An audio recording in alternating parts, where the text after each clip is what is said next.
জীৱনত কেতিয়াও হতাশ নহব, কেতিয়াও কোনো কথাত নিৰাশ নহব। এই জীৱন এক সংগ্ৰাম হৈ চলিয়ে থাকিব, কেতিয়াও নিজৰ জীয়াই থকাৰ হেঁপাহ নেহেৰুৱাব। যিদৰে বতাহ সদায় একে দিশতে নবলে, সময়ে সময়ে তাৰ দিশ সলনি হৈ থাকে, ঠিক সেইদৰে মানুহৰ ভাগ্যও সদায় একে দিশতে নাথাকে, সময়ে সময়ে সলনি হৈ থাকে। মৌনতাতকৈ কোনো ডাঙৰ উত্তৰ নাই আৰু সমাধানতকৈ কোনো ডাঙৰ শক্তি নাই। যিজন আপোন নহয় তেওঁৰ ওচৰত অধিকাৰ সাব্যস্ত নকৰিব আৰু যিজনে কেতিয়াও নুবুজে তেওঁৰ আগত কেতিয়াও দুখৰ কথা নকব। যদি কোনোবাই আপোনাৰ মূল্য বুজি নাপায় তেন্তে নিৰাশ নহব, কাৰণ কাবাৰীৱালাই হীৰাৰ মূল্য বুজি নাপায়।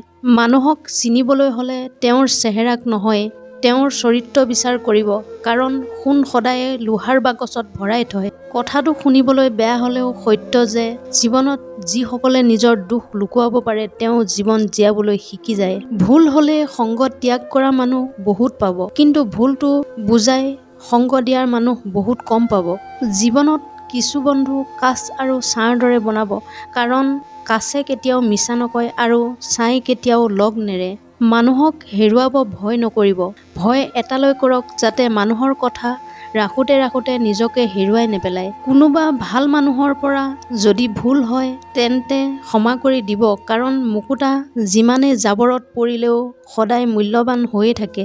ভাগ্যৰ পৰা যিমানেই বেছি আশা কৰিব সিমানেই সি নিৰাশ কৰিব, আৰু কৰ্মৰ ওপৰত যিমানেই মন দিব সিমানেই আশা কৰাতকৈ বেছি পাব। যাৰ চকুত কথাই প্ৰতি চকুলো ওলায় তেওঁ দুৰ্বল নহয়, সঁচা অন্তৰৰ হয়। মানুহৰ মানৱতা সেই সময়ত শেষ হৈ যায় যেতিয়া তেওঁৰ আনৰ দুখত হাঁহি উঠে। যদি মানুহৰ লেতেৰা আৰু মলিন কাপোৰৰ পৰা লাজ লাগে তেন্তে লেতেৰা আৰু মলিন বিচাৰৰ পৰা কিয় লাজ নালাগে?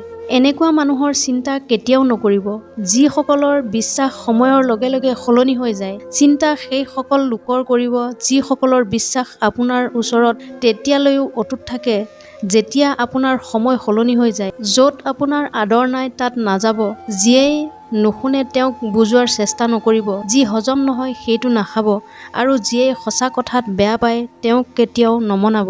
কোনোবাই আপোনাক তেতিয়ালৈকে হৰুৱাব নোৱাৰে যেতিয়ালৈকে আপুনি নিজে হাৰি নাযায়। কোনোবাই যদি আপোনাক অপমান কৰে তাৰ উত্তৰ আপুনি মুখেৰে নিদিব, তাৰ উত্তৰ দিব আপুনি আপোনাৰ উন্নতিৰে। জীৱনত আগুৱাবৰ বাবে কেতিয়াবা অৱহেলা বা অপমান খুবেই প্ৰয়োজন। যদিহে আপুনি সেয়া যোগাত্মক দিশত লয়, কিয় দুখ কৰিব লাগে কোনোবাই অৱহেলা কৰিছে বুলি? আপুনি সেই সময়ত মনে মনে থাকি সম্পূৰ্ণভাৱে আপোনাৰ কামত মন দিয়ক। দেখিব আপোনাৰ সফলতাত সেইসকলে আপোনাক শুভেচ্ছা দিবলৈ আগত থিয় হৈ আছে, যদিও তেওঁলোক ভিতৰি জ্বলি ছাই হৈ গৈছে। জীৱনত কাৰোবাক সিমানেই কষ্ট দিব যিমান নিজে সহিব পাৰে, কাৰণ আনক কষ্ট দিবলৈ বৰ ভাল লাগে, কিন্তু যেতিয়া নিজৰ ওপৰত হয় তেতিয়া চকুলোৰে বাট নেদেখা হয়। আপোনাৰ আপোনসকলৰ আপোনাৰ সফলতা মাত্ৰ তেতিয়ালৈকেহে ভাল লাগিব যেতিয়ালৈকে আপুনি তেওঁলোকৰ পিছত থাকিব। যিমানেই আপুনি তেওঁলোকতকৈ আগবাঢ়িব তেওঁলোকৰ মনত অলপ হ'লেও বেয়া লাগিব।